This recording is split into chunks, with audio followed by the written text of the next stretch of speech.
రక్షించుకొనుము, మమ్మల్ని కూడా రక్షించుమని చెప్పాను. ఇక్కడ చూడండి 39వ వచనంలో ఏమంటాడంటే, వేలాడవేయబడిన ఇద్దరు దొంగల్లో ఒక వ్యక్తి అంటున్నాడు, ఏమని అంటున్నాడు క్రీస్తుని, అయ్యా నువ్వు క్రీస్తువు కదా, నువ్వు పాపులను రక్షించిన వాడు, నిన్ను నువ్వు రక్షించుకుని మమ్మల్ని కూడా రక్షించవచ్చు కదనేసి అక్కడ ఏమంటాడంటే, ఇక్కడ చూడండి, దూషించుచు అంటే హేళన చేస్తున్నాడు క్రీస్తుని, దూషించుచు. వేలాడవేయబడిన ఆ నేరస్తుడు ఒకడు ఆయనను దూషించు, నీవు క్రీస్తువు కదా అనేసి దూషించడం మొదలు పెట్టాడు. అదేవిధంగా ఈ ఇద్దరు దొంగల్లో కూడా ఇద్దరు మరి క్రీస్తును దూషించారని చూసినట్లయితే, మరి దూషించారు ఇద్దరు కూడా క్రీస్తుని, ఇద్దరు కూడా దూషించినట్టు ఉంది. అది ఎక్కడంటే మత్తయి సువార్త 27వ అధ్యాయము, మత్తయి సువార్త 27వ అధ్యాయము 44వ వచనం చూసినట్లయితే ఒకసారి చదవండి. మత్తయి సువార్త 27వ అధ్యాయము 44వ వచనం, ఆయనతో కూడా సిలువ వేయబడిన బందిపోటు దొంగలను అలాగనే ఆయన నిందించిరి. ఇక్కడ చూడండి, ఆయనతో కూడా సిలువ వేయబడిన బందిపోటు దొంగలని అన్నారు. బందిపోటు దొంగ అని అనలేదు. అంటే ఇక్కడ ఇద్దరు ఉన్నారు చూడండి, బందిపోటు దొంగలు, ఆయనతో కూడా సిలువ వేయబడిన ఇద్దరు బందిపోటు దొంగలు క్రీస్తుని దూషించడం జరిగింది, క్రీస్తును అవమానించడం జరిగింది, క్రీస్తును హేళన చేయడం జరిగింది. అదే విధంగా వీరితో పాటు వారిలో ఉన్న కొంతమంది పెద్దలు కూడా క్రీస్తును ద్వేషించడం జరిగింది. ఆ లూకాసు వార్త, అదే లూకాసు వార్తలో కూడా 35వ వచనం ఒకసారి చూసినట్లయితే మనకు అర్థమవుతుంది. మరి నాకు ఇచ్చిన సమయం తక్కువ కాబట్టి త్వరగా నేను ముగించాలని ఆశపడుతున్నాను. 35వ వచనం త్వరగా, ప్రజలు నిలబడి చూచుండ్రి, అధికారులను వీడును ఇతరులను రక్షించుచు, వీడు దేవుడు ఏర్పరచుకున్న క్రీస్తు అయిన తను తాను రక్షించుకొనుమని అపహాసించిరి. అంటే అపహాసించిరి. వీరు కూడా కొంతమంది క్రీస్తు ఉన్న పెద్దలు కూడా క్రీస్తుని అపహాసించిరి. అక్కడ ఇద్దరు దొంగలు కూడా క్రీస్తుని దూషించు, అనేక మంది ఆయనను దూషించు ఇబ్బంది పెట్టడం జరిగింది. అదేవిధంగా అందులో ఒక దొంగ వారి మనసు చూడండి. ఇంకొక విషయం చెప్పాలని ఆశపడుతున్నాను. 41 వాక్యం చదివినట్లయితే మనకు అర్థమవుతుంది. 40 వాక్యం ఒకసారి చదవండి. అయితే రెండో వాడు వాడిని గద్దించి, నీవు అదే శిక్ష విధిలో ఉన్నావు గనుక దేవునికి భయపడవా. ఒక్క నిమిషం అమ్మ చాలు. రెండో వ్యక్తి ఇక్కడ చూడండి, అదే వ్యక్తి అన్నమాట దేవునికి భయపడి. అంటే ఏంటి, దేవునికి ఎందుకు భయపడ్డాడో ఆలోచించాడు. ఆయనకి ఆ ధైర్యం, ఆయనకి ఆ భయం ఎలాగొచ్చింది, క్రీస్తు అన్నమాట. క్రీస్తు అన్నమాట మొదటి మాట ఒకసారి చూసినట్లయితే, తండ్రి వీరేం చేయుచున్నారో వీరు ఎరిగి ఉన్నారు కనుక వీరిని క్షమించమని మాట తన రెండవ దొంగకి గ్రహించడం జరిగింది. తన పడిన సిలువలో బాధ వేదన ఇద్దరు దొంగలు, మొదటి ఇద్దరు దూషించిన వారే, క్రీస్తుని ఇద్దరు దూషించిన వారే. అదే విధంగా మరి రెండవ దొంగ క్రీస్తుని గురించి ఆలోచించినప్పుడు క్రీస్తుని ఎరిగి మరి తను మనసు మారు మనసు పొంది, మరి చాలా భయంకరమైన విషయం ఇది. ఎందుకంటే క్రీస్తులో ఇంకా అతనికి వాళ్ళిద్దరికి ఎటువంటి చాయిస్ లేదు. క్రీస్తు సిలువ వేయబడ్డారు, ఇంకా వాళ్ళకి మరణదండన విధించబడుతుంది. కానీ మొదటి మాట అతనికి గుర్తు వచ్చినప్పుడు, తండ్రి వీరేమి చేయుచున్నారు, వీరేరిగకి ఉన్నారు కనుక వీరిని క్షమించమనే మాట తన హృదయంలో గుచ్చుకుని, తన హృదయంలో హత్తుకుని దేవుని కొరకు మరి అతను అడుగుతూ, ఒకసారి చదవమ్మా, ఒకసారి చదవండి. అయితే రెండో వాడు వాడిని గద్దించి, నీవు అదే శిక్షలో ఉన్నావు, దేవునికి భయపడవా అనే మాట ఎవరంటున్నారు, దొంగ అన్నాడు. భయపడవా. ఇది మొదటి వ్యక్తి కూడా రెండో వ్యక్తి కూడా క్రీస్తుని దూషించిన వాడు కూడా నువ్వు భయపడవా అనే వ్యక్తి అడుగుతున్నాడు ఇక్కడ. భయపడవా అంటే అతను దేవునికి క్రీస్తునికి భయపడ్డాడు కాబట్టి అతనికి చెప్తున్నాడు అనమాట, భయపడవా. ఎందుకంటే ఇంకా కింద చదవమ్మా,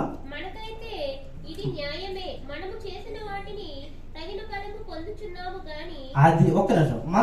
మనకైతే ఇది న్యాయమే, మనము చేసిన వాటికి తగిన ఫలము పొందుచున్నాము. మనకి ఇది న్యాయం అంటే ఏంటి, కలువరి శిలువలో క్రీస్తుని నిందించినప్పుడు, బాధించినప్పుడు, కొరడాలిచ్చి కొట్టినప్పుడు, రక్తంతో కారినప్పుడు మరి దొంగ గ్రహించి, అయ్యేంటి ఇతనికి తగ్గింపే స్వభావం ఉంది, ఇతను క్షమించే గుణం ఉంది, ఎంత కొట్టినా ఎంత చేసినప్పుడు ఇతను క్షమించే గుణము, వీరేం చేయుచున్నారు, వీరెరిగి ఉన్నారు అనేసి క్షమాపణ గుణము మన క్రీస్తు చెప్పాడు. కాబట్టి ఈయన చేసిన పాపం ఏంటి, ఈయన చేసిన నేరం ఏంటి అని అనుకున్నప్పుడు మరి ఆ వ్యక్తి రక్షించబడడం జరిగింది. మరి లాస్ట్గా మరి సమయం లేదనుకుంటాను, ఇంకా మరి చివరి మాటల్లో మరి 42వ చదవమ్మా. 42 యేసు నీ రాజ్యంలోనికి వచ్చినప్పుడు నన్ను కూడా జ్ఞాపకం చేసుకోమని అనను. అందుకు ఆయన వానితో, నేడు నీవు నాతో కూడా పరదేశంలో ఉందని నిశ్చయంగా నీతో చెప్తున్నాను. అందుకు అన్న మాట ఇది మాట. మరి ఇంకా నేను చెప్పాలని ఆశపడ్డాను కానీ మరి శ్రమ లేదన్న మరి ముగించి నేను ఇంతటితో సమాప్తి చేస్తాను. కొద్ది మాటలు దేవుడు దీవించి ఆస్వాదించిన కాక. ఆమేన్. చెప్పినటువంటి మాటలను బట్టి సమయానికి ప్రత్యేకమైన వందనాలు. సమయం చాలా లేట్ అయింది కనుక ఒకసారి మళ్ళీ చదవండి అన్నమాట. అందుకు ఆయన వానితో, నేడు నీవు నాతో కూడా పరదేశంలో ఉండువని నిశ్చయంగా చెప్పారు. నేడు నిశ్చయంగా అంటే నేడు అంటే ఈరోజు, రేపు అనలేదు, ఎల్లుండి అనలేదు, నేడు ఈరోజే ఖచ్చితంగా ఉండువని అని చెప్పినటువంటి మాటను బట్టి కలిగినగా. అమ్మాని సుతుడంచు మరి అమ్మతో కలిపి బ్రహ్మారాణి జననీయనుచు కర్తాని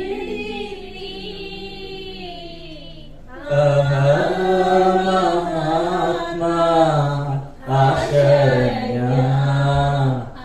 విమోచక ద్రోహరహిత చంపే నీను నా దోషమే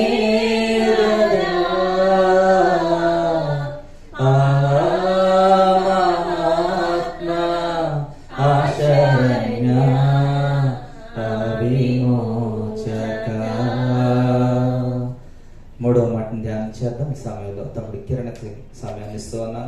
క్లుప్తంగా 2 నిమిషాలకు మించి పడదు, సమయం లేదు.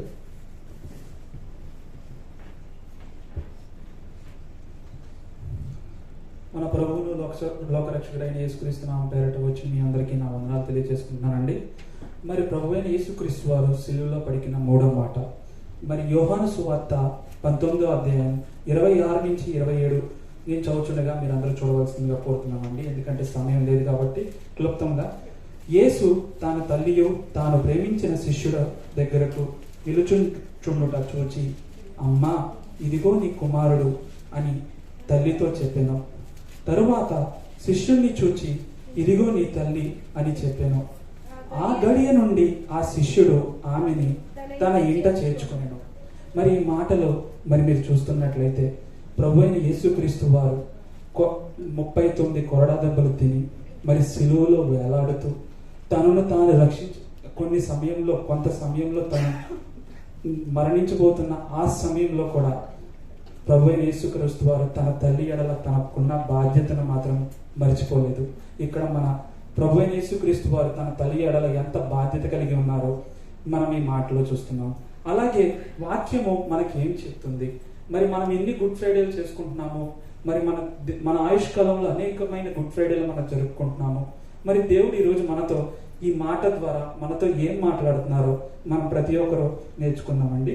అలాగే మార్కు సువార్త 6వ అధ్యాయం 3వ వచనం చూసినట్లయితే, ఇతడు మరి మరియమ్మ గారికి పరిశుద్ధాత్మ ద్వారా మరి యేసుక్రీస్తు ప్రభువారు జన్మించడం జరిగింది. మరి యేసుక్రీస్తు ప్రభువారి తర్వాత తనకి సంతానం లేదంటారా? ఉందా లేదండి? ఉన్నారా? మరి ఉన్నట్లయితే ఎక్కడుంది? దేవుని వాక్యంలో మనం చూద్దామండి. మార్కు సువార్త 6వ అధ్యాయం 3వ వచనం, ఇతడు మరియు కుమారుడు కాడా, ఇతడు యాకోబు, యోసే, యూదా, సియోను అను వారి సహోదరులు వాడు కారా అని అన్నారండి. ఇక్కడ మీరు సహోదరులందరూ ఉన్నారు. అయినప్పటికీ ప్రభువైన యేసుక్రీస్తు వారు తన తల్లిని ఎవరు దేవుని చిత్తానుసారంగా దేవుని ప్రణాళిక చొప్పున ఆయన తన శిష్యులైన యోహాను గారిలో ఆయనకు అప్పగించి ఈమె నీ తల్లి అన్నప్పుడు ఆ యోహాను గారు వెంటనే ప్రభువారి మాట విని వెంటనే ఆ తల్లిని చేర్చుకున్నారండి. మరి దేవుడు ఈరోజు నీతో నాతో మాట్లాడుతున్నారు. తల్లిదండ్రులను సన్మానించాలి. మనము మనల్ని కనిన తల్లిదండ్రుల ఎడల మన విధేయత కలిగి ఉండాలి, మన బాధ్యత కలిగి ఉండాలి. అలాగే సామెతలు 23వ అధ్యాయం 22వ వచనం చూసినట్లయితే, నిన్ను కనిన నీ తండ్రిని ఉపదేశము అంగీకరించుమో, నీ తల్లి ముదిమి యందు ఆమెను నిర్లక్ష్యము చేయకుమో. మరి ఇక్కడున్న ప్రియ సహోదరి సహోదరులారా, మరి మన తల్లిదండ్రులు ఉన్నారు, మనకి జన్మనిచ్చారు. దేవుడు మొదటిగా మరి ఆ తల్లిదండ్రుల ద్వారా మనకి ఈ లోకంలో మనం నడిపించారు. మన తల్లి ఎలా కానీ, మన తల్లిదండ్రులు ఎలా కానీ మనం ఎక్కడైనా నిర్లక్ష్యం చూపినట్లయితే, నిర్లక్ష్యం చూపకుండా వారిని సన్మానించిన ప్రతి ఒక్కరికి వందనాలు. ఎవరైనా నిర్లక్ష్యం చేసినట్లయితే ఈ వాక్యము ద్వారా ఎవరికి వారమే సరిచేసుకుందాము, సరిదిద్దుకుందాము. మనం ప్రభువుని అడుగుదాం, బ్రతిమలాడదాం. అయ్యా, నేను ఈ తప్పు చేయను, ఇంకోసారి వారిని నిర్లక్ష్యం చేయను. అలాగే ఇంకొక మాట అండి, 1 తిమోతికి 5వ అధ్యాయం 8వ వచనంలో అయితే, ఎవరైనాను స్వకీయులను విశేషముగా తన ఇంటి వారిని సంరక్షింపకపోయిన ఎడల వాడు విశ్వాసఘాతు చేసిన వాడై అవిశ్వాసి కన్నా చెడ్డవాడై ఉండును. ఏమవుతారండి? తల్లిదండ్రుల ఎడల, స్వకీయుల ఎడల, తన ఇంటి వారి ఎడల సంరక్షింపకపోయిన ఎడల, బాధ్యత కలిగి వ్యవహరింపకపోయిన ఎడల వారు ఏమవుతారంటే చెడ్డవారు అవుతారని దేవుని మాటలు సెలవిస్తున్నాయండి. మరి దేవుడు నీకు ఇచ్చిన బాధ్యతను ఒక అన్నగా, ఒక తండ్రిగా, ఒక నాన్నగా నీకు చేయవలసిన బాధ్యతను నీవు చేయాలి. ఎందుకంటే దేవుడు బాధ్యతను నీకు ఇచ్చారు. మరి మీ కుటుంబం పట్ల బాధ్యతనిచ్చారు, అలాగే సంఘం పట్ల కూడా నీకు ఒక బాధ్యత అనేది ఉంది. మరి ఆ బాధ్యతను మనం గుర్తెరిగి మన శక్తి సామర్థ్యాలకు మించిన మనం ఎంతవరకు ఇవ్వగలమో ఆయన మీద ఆధారపడి ఇవ్వవలసిందిగా కోరుతూ, మరి అలాగే ఇంకొక 2 మాటలు నేను తెలియజేద్దామని అనుకుంటున్నానండి. అలాగే మత్తయి సువార్త 15వ అధ్యాయం 5వ వచనంలో కూడా ఏమంటున్నారంటే, మీరైతే ఒకడును తన తండ్రినైనను తల్లినైనను చూచి, నా వలన నీకు ఏది ప్రయోజనమగునో అది దేవార్పితమని చెప్పిన ఎడల అతడు తన తండ్రినైనను తల్లినైనను గణపరచలేదని చెప్పుచున్నారు. ఇక్కడ ఒకరున్నారండి, ఏంటంటే ఏమంటున్నారంటే, అంటే ఇప్పుడు ఫర్ ఎగ్జాంపుల్ నేను కుమారుడు అనుకోండి, నాకు తల్లిదండ్రులు ఉన్నారు. నేను అంటున్నానంట, నా ఎడల మీకు ఏ ప్రయోజనకరం ఉన్నదో అది నేను దేవునికి సమర్పించానని అంటున్నారంటండి. క్రియారూపంగా పని చేయకుండా నేను దేవుని చేతిలో పెట్టేశాను, మీ బాధ్యతను దేవుడే చూసుకుంటారని అంటున్నారంటండి. అలా ఉండకూడదని ఈ మాటల్లో తెలియజేస్తున్నారు. దేవార్పితమని, దేవుడే చూసుకుంటారు, దేవుడి చేతిలో పెట్టాను ఇంకా దేవుడే చూసుకుంటారని చెప్పి చేయకూడదండి. ప్రార్థించే పెదవుల కన్నా సహాయం చేసే చేతులు విన్నా. మనం ప్రభువైన యేసుక్రీస్తు వారు ఈ లోకానికి వచ్చి ఆయన మాదిరికరంగా జీవించి, మీరు ఇలా జీవించండి అని ఆయన జీవించి మనకు తెలియజేస్తున్నారు. సో మనం అందరం కూడా మన సరిదిద్దుకుంటూ, ఇంకొక విషయం, సామెతలు 20వ అధ్యాయం 20వ వచనం, తన తండ్రినైనను తల్లినైనను దూషించి వాని దీపము కారు చీకటిలో ఆరిపోవును. కోపంలో గాని, తొందరపాటులో గాని వాళ్ళు నాకు కీడు చేశారు, హాని చేశారు, నా తోబట్టువులకు ఎక్కువ చూసుకున్నారు, నాకు సరిగ్గా చూసుకోలేదని ఎక్కడైనా ఏ క్షణంలో అయినా పొరపాటునగా కూడా దూషించినట్లయితే ప్రభుని క్షమాపణ అడగండి. తల్లిదండ్రులు మనం సన్మానించవలసిందే, వారిని ఎక్కడ కూడా దూషించకూడదు, ఎటువంటి పరిస్థితుల్లో కూడా. ఎందుకంటే ప్రభు అయిన యేసుక్రీస్తు వారు తన తల్లి ఎడల బాధ్యత వహించారు. మనం ఎక్కడ కూడా తల్లిదండ్రులు దూషించకూడదు, వారిని సన్మానించాలి అని నేను ప్రభు పేరట 2 చేతులు బట్టి మీరు ప్రతి ఒక్కరికి బతిమలాడుచున్నాను. వాక్యానుసారంగా జీవించండి, మన లోపాలని సరిచేసుకోమని. అలాగే లాస్ట్ చివరి మాట అండి, నిర్గమాకాండము 20వ అధ్యాయం 12వ వచనంలో మీకు చూసినట్లయితే 10 ఆజ్ఞల్లో ఒక ఆజ్ఞ అండి, నీ దేవుడైన యెహోవా నీకు అనుగ్రహించు దేశంలో నీవు దీర్ఘాయుష్మంతుడు వగునట్లు నీ తండ్రిని నీ తల్లిని సన్మానించుము. దీర్ఘాయుష్మంతుడు అంటే ఏంటండి? దీర్ఘాయుష్కు అంటే ఏంటండి? దేవుడిచ్చిన మనకు ఆయుష్ కాలంలో ఉన్న కొన్ని నాళ్ళైనా సమృద్ధిగా సకలము దీర్ఘాయుషుగా ఉండాలన్నట్లయితే ఏం చేయాలండి? తల్లిదండ్రుల్ని సన్మానించాలి. తల్లిదండ్రుల్ని సన్మానించమని చెప్తున్నారండి. మరి తల్లిదండ్రులు అంటే మనం జన్మనిచ్చిన తల్లిదండ్రులు, మరి అలాగే ఇప్పుడు మనం మందిరంకి వస్తున్నాం, ఆత్మీయ తల్లిదండ్రులు కూడా ఉన్నారు. ప్రతి ఒక్కరి ఎడల మన బాధ్యతను వహించాలని ఎక్కడైనా పొరపాట్లు చేస్తున్నట్లయితే ప్రతి ఒక్కరూ ఈ వాక్యం ద్వారా చెప్పే నాకు నేను వినే ప్రతి ఒక్కరూ కూడా సరి చేసుకుందామని ఈ చిన్ని మాటలు దేవుడు దీవించి ఫలింపజేసి మరి అలాగే ఈ యొక్క అవకాశాన్ని ఇచ్చిన దేవాది దేవునికి సంఘ సేవకులకి నా వందనాలండి. ఆమేన్.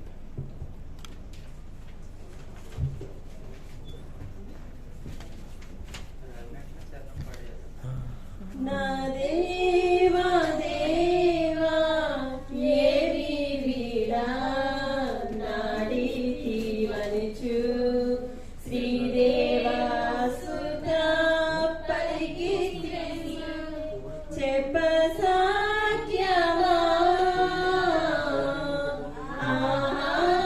మహాత్మా ఆశారణ్య ఆదిమోచక ద్రోహరహిత చంపే నిన్ను నా దోషమే గదా మహాత్మా ఆశారణ్య ఆదిమోచక. హల్లెలూయా. 4వ మాటని ధ్యానం చేసుకుందాం. 4వ మాటని క్లుప్తంగా 5 నిమిషాల్లో వివరించవలసిందిగా బ్రదర్ హెర్మాన్ గారికి సమయం ఇస్తూ ఉన్నాను.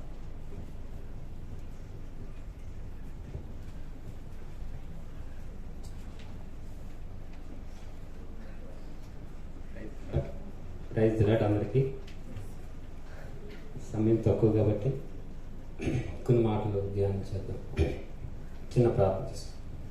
పరిశుద్ధుడైన దేవా, నేను ఈ సమయంలో మీరు మా వచ్చి ఉన్నారని నేను నమ్ముచున్నాం. నేను మీ శివులో మరికిన మాటలను ప్రభావ మేము ధ్యానిస్తాం. ప్రభావ మాకు సహాయం చేసి దాంట్లో ఉన్న అర్థాన్ని మాకు వివరించమని, తద్వారా మా జీవితాలను సరి చేసుకోవడానికి కూర్చొని నడిపించమని ప్రవేశ మీకు మాట్లాడుతున్నాం. ఈ సమయాన్ని ఇచ్చినటువంటి సేవకులకి ప్రత్యేక వందనాలు. సంఘానికి అందరూ కూడా నా శుభాలు. అయితే మత్తయి సువార్త 27వ అధ్యాయం 46వ వచనం చూస్తే, ఇంచుమించు 3 గంటలప్పుడు యేసు ఏలి ఏలి లామా సబక్తా అని బిగ్గరగా కేక వేశాను. ఆ మాటకు నా దేవా నా దేవా నన్ను ఎందుకు చేయిచ్చితు అని అర్థం. అయితే ఈ మాటలో యాక్చువల్గా దీంట్లో 2 అర్థాలు ఉన్నాయి. కానీ 2 అర్థాలు నేను చెప్పను, కానీ ఒక్కొక్క దానికి కనీసం 30 minutes అవుతుంది. దాంట్లో ఒక దానికోసం నేను ధ్యానిస్తాను. 5 minutes ఉన్నారు కాబట్టి, నా దేవా నన్ను ఎందుకు చేయించింది. మొదట చూసిన 3 మాటలు కూడా లోకానుసారంగా ముందు మనతో మాట్లాడారు. ఫస్ట్ మాటలో చూస్తే వీరు ఏమి చేయించున్నారో వీరు ఎదుగుతామో మనకు చెప్పడం జరిగింది. 2వది కూడా అక్కడ ఉన్నటువంటి దొంగతోటి, తర్వాత 3వది కూడా ఆ తల్లి గారి కోసం చెప్పండి. ఈ 3వ మాట వచ్చేటప్పటికి ఎలా ఉందంటే, ఇది తండ్రితో మాట్లాడుతున్నారు. ఈ మాట ఇది తండ్రికి ఎన్నుకున్నటువంటి సంబంధాన్ని తెలియజేస్తుంది. ముఖ్యంగా ఇక్కడ ఏమనంటే, నా దేవా నన్ను ఎందుకు చేయి విడిచితివి అని యేసుక్రీస్తు వారు అనటం జరిగింది. అయితే నిజంగా యేసుక్రీస్తు వారు నీ తండ్రి చేయి విడిచారా అనేది చూస్తే, నిజంగా అక్కడ ఆ సమయంలో తండ్రి యేసుక్రీస్తు వారిని చేయి విడటం జరిగింది. అయితే ఎలా విడిచారు ఏంటి అనేది చెప్తే, దీనికి ముందుగా కూడా 26వ అధ్యాయంలో గెత్సేమనే తోటలోకి వెళ్ళి ప్రార్థన చేస్తూ ఉంటారు యేసుక్రీస్తు వారు. అక్కడ 3 సార్లు ప్రార్థన చేస్తూ ఉంటారు. ప్రార్థన చేసినప్పుడు ఆయన అక్కడ మాట్లాడుతుంటారు, తండ్రి నీ చిత్తం అయితే ఈ గిన్నె నా యొద్ద నుండి తొలగించమంటాడు. అంటే అంతకు ముందే యేసుక్రీస్తు వారిని తండ్రి విడిచిపెట్టారు. ఇది అలాగో ఒక 5 minutes అన్నారు కాబట్టి 5 minutes లో చెప్తాను. యాక్చువల్గా ఏంటంటే అండి, యేసుక్రీస్తు వారు ఈ లోకంలో ఉన్నప్పుడు యేసుక్రీస్తు వారితో పాటు తండ్రి కూడా నివాసం చేశాడు. ఓకే అండి, యేసుక్రీస్తు వారితో పాటు తండ్రి కూడా యేసుక్రీస్తు వారితో నివాసం చేసేవారు. ఇది ఎలాగా ఏంటి అనేది అనుకోవచ్చు. ఏంటి ఈయనమో మనిషి లోపల శరీరం ధరించినాడో, ఆయనైతే శరీరం లేదు కదా, ఎలా నివాసం చేశాడు. అందుకని చూస్తే యోహాను సువార్త 10వ వచనం చదవద్దు. యోహాను సువార్త 10వ వచనం 30వ వచనంలో అంటాడు కదా, ఆయన యందు నేనును నా యందు ఆయన ఉంటాడు ఉన్నామని చెప్తుంటాడు. ఆయన నేను ఏకమై ఉన్నామంటాడు. అంటే వీఆర్ ఇన్ వన్, మేమిద్దరం కలిసి ఉంటాం కాదు, మేమిద్దరం ఒకటే అని చెప్తుంటాడు ఆయన. అదే అధ్యాయము 10వ అధ్యాయం 38వ వచనంకి ఆయన యందు నేనును నా యందు ఆయనను కలిసి ఉన్నామని చెప్తాడు. ఓకే, అంటే తండ్రి యొక్క ఆత్మ యేసుక్రీస్తు వారితో కలిసి ఉంది. ఒకసారి పిలుపు, శిష్యులు పిలుపు ఒకసారి యోహాను సువార్త 14వ అధ్యాయంలో అంటాడు కదా, ఆయన ఆ యేసుక్రీస్తు వారికి వచ్చి తండ్రిని మాకు కనుపరచు అంటాడు. తండ్రిని మాకు కనుపరచమంటే యేసుక్రీస్తు వారు అంటారు, ఇదేంటి పిలుపు, ఎంతకాలం నాతో ఉన్నావు కదా, నన్ను చూస్తూనే ఉన్నావు కదా, నా యందు తండ్రిని నువ్వు చూడలేదా అనేసి అంటూ ఆ మాట నేను మీతో చదివిస్తాను. యోహాను సువార్త 14వ అధ్యాయం 8వ వచనం చదివితే,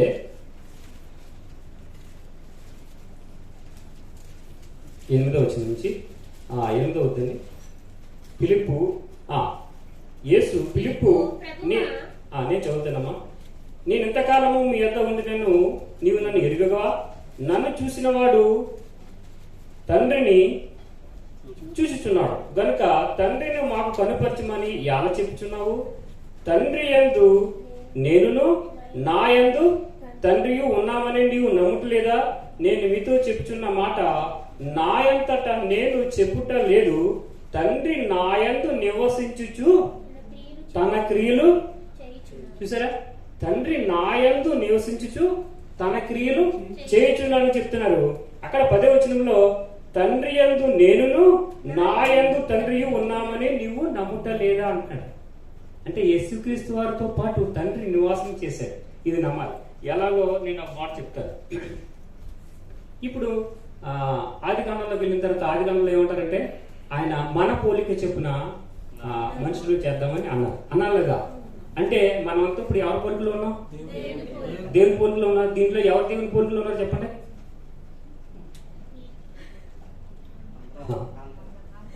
అదే మీరు ముందమ్మో దేవుని పోలికలో ఉన్నామని చెప్పేశారు కదా. మరి దీంట్లో ఎవరున్నారు దేవుని పోలికలో? నువ్వున్నావా? నేను పొడవగా, నేను పొట్టుకున్నాను, ఆయన పొడవన్నాడు, ఆయన నల్లగా ఉన్నాడు, తెల్లగా ఉన్నాడు. మీరు ఎలా? అవునా కదా? అంటే దేవుడు ఇన్ని పోలికలో ఉన్నాడా? అర్థం కాదు కదా? కాదు, మనం అంతా దేవుని పోలికలో ఉన్నాం. అది ఎలాగంటే యోహాను సువార్త 4:24 వచనంలో అంటాడు. చదవదు, నాకు టైం లేదు కాబట్టి చదవదు. ఆయన ఆత్మ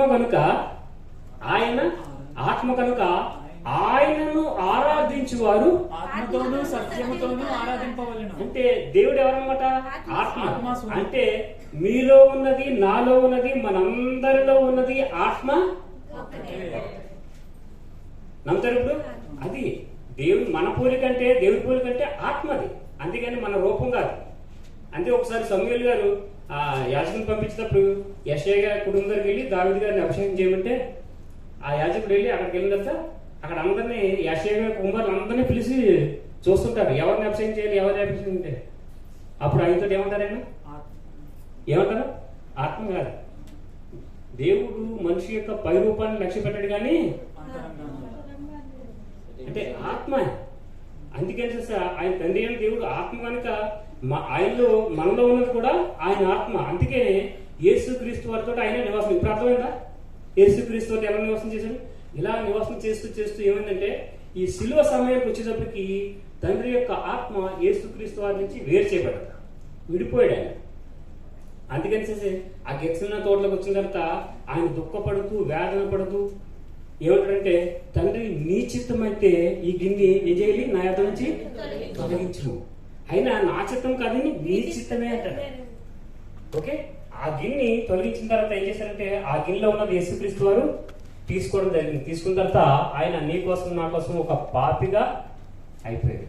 పాపిగా అయిపోయి నీ కోసం నా కోసం శిలువ మీద మరణించడం జరుగుతుంది. మీరు ఒక మాట గమనించండి. ఆ మత్తయి సువార్తలో 3:17 వచనంలో చూస్తే ఆయన ఏమంటే యోహాను గారిలోకి వచ్చి బాప్తిజం తీసుకున్న తర్వాత ఏమంటారు? ఆయన ఈయన నా ప్రియ కుమారుడు, ఈయన యందు నేను ఆనందించుచున్నాను అంటాడు. అవునా కదా? ఆయన యందు ఆనందించున్నానని మొట్టమొదటిగా చెప్పడం జరిగింది. అదే యెషయా 53 అధ్యాయంలోకి వచ్చేటప్పటికి ఆయన ఏమన్నారు? అక్కడ అతన్ని నలుగుగొట్టుటకు ఆయనకు మరి అక్కడ అమ్మ నాకు ఇష్టమైన ప్రియుడు అన్నాడు, నాకు ఇష్టమైన కుమారుడు అన్నాడు. ఇక్కడేమో నలగొట్టుకు సిద్ధమైనది అయిపోయింది. కారణం ఏంటంటే ఈ క్రియ, ఈ సిలువలో ఉన్నటువంటి క్రియ ఏదైతే ఉందో ఇది యేసుక్రీస్తు వారే చేయాలి. యేసుక్రీస్తు వారు తనంతటా తను చేయాలి. అందుకు చేత ఏంటంటే తండ్రి యొక్క ఆత్మ యేసుక్రీస్తు వారిని విడిచిపెట్టడం జరిగింది. ఈ యేసుక్రీస్తు వారికి ఈ పాపపు అనుభవం అనేది లేదు కదా, ఆయన పరిశుద్ధుడు, ఎప్పుడు తెలియదు కదా. ఎప్పుడైతే ఆ గిన్నెలో తీసుకున్నారో ఆయన పాపిగా మారిపోయాడు. ఆ యొక్క వేదన, ఆ దుఃఖము ఆయన భరించలేకపోతున్నాడు. అందుకని చూస్తే ఇందాక అయ్యారు మీరు చదివించే కదా 22వ కీర్తన, ఆ కీర్తనలో నా దేవా నన్ను ఎందుకు చేయించు అని చెప్తూ అక్కడ చాలా మాటలు ఆయన అవన్నీ రాసిండు. 2వ వచనం కానీ, 4వ వచనం కానీ, తర్వాత 9వ వచనం కానీ, 10వ వచనం కానీ, 14 కానీ, 15 కానీ, 16 కానీ, ఇవన్నీ వచ్చినారు. ఇవన్నీ చూస్తే ఎంత దుఃఖం ఉందో, ఎంత వేదన పడ్డాడో అదంతా కూడా తెలియజేయడం జరిగింది. దానివల్ల తండ్రి యొక్క ఆత్మ ఆయన విడిచిపెట్టడం చేసి నా దేవా నన్ను ఎందుకు చేయించేవని చెప్తున్నాడు. కనుక చివరిగా ఒక మాట చెప్తూ నేను ముగించేస్తున్నాను. ఏమనంటే ఆ కీర్తన 22వ కీర్తన 31వ వచనంలో వారు వచ్చి ఆయన దీన్ని చేసినని పుట్టబో ప్రజలకు తెలియజేతురు, ఆయన నీతిని వారికి ప్రచురపడతారు. ఇది జరిగింది, ఇది నీ కోసము నా కోసము ఆయన చేసాడని మీరు నమ్ముతూ ఏం చేయాలంటే అక్కడ ప్రచురము, ఇది దీనిని చేసానని పుట్టబో ప్రజలకు ఇదంతా నీ కోసం నా కోసమే జరిగింది అని తెలుసుకుని మరి ఈ యొక్క క్రియ మన జీవితాంతం మనం గుర్తుపెట్టుకోవాలి. మన పిల్లలకి ఇంకా అందరికీ కూడా తెలియజేస్తూ మళ్ళా ఈ పాపంలో మనం పడకుండా ఉండాలని కోరుకుంటూ ఈ కొద్ది మాటలు దీవించబడింది కాక.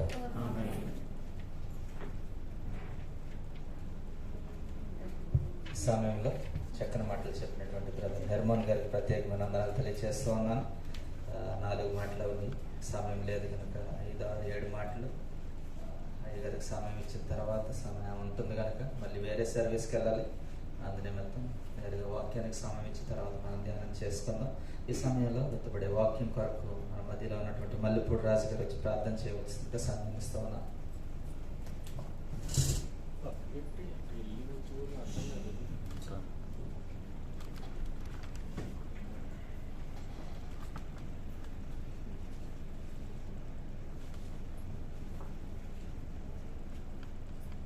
కూడి వచ్చినటువంటి అందరికీ శుభ శుక్రవారం శుభాభివందనాలు తెలుస్తున్నాను. ప్రార్థించుకుందాం. స్తుతులకు పాత్రుడైన మా పరమ తండ్రి, నిత్యము నిరంతరము నాయన మా కోసం ధ్యానిస్తున్నాము తండ్రి.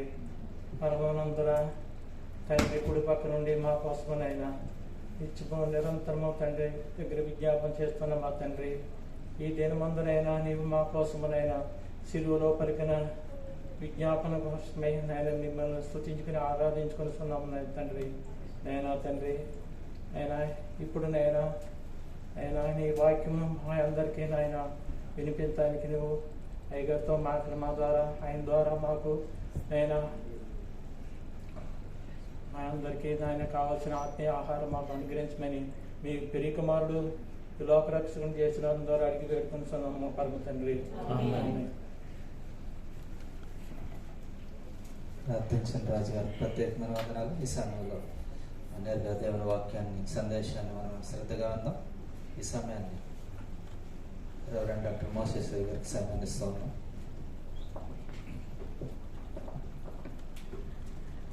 శిలువనాథుడైన యేసుక్రీస్తు ప్రభుల వారి శుభనామంలో ఈ స్థలమందున మీ అందరికీ నా హృదయపూర్వకమైన వందనాలు, గుడ్ ఫ్రైడే శుభాలు తెలియజేస్తూ ఉన్నాను. ఈరోజు చాలా ఉత్కృష్టమైనటువంటి రోజు. క్రైస్తవ లోకమంతా ఆయన శిలువ శ్రమలను జ్ఞాపకం చేసుకుంటూ ఆయన శిలువలో మాట్లాడిన మాటలను ధ్యానిస్తూ మన స్వీయ పరిశీలన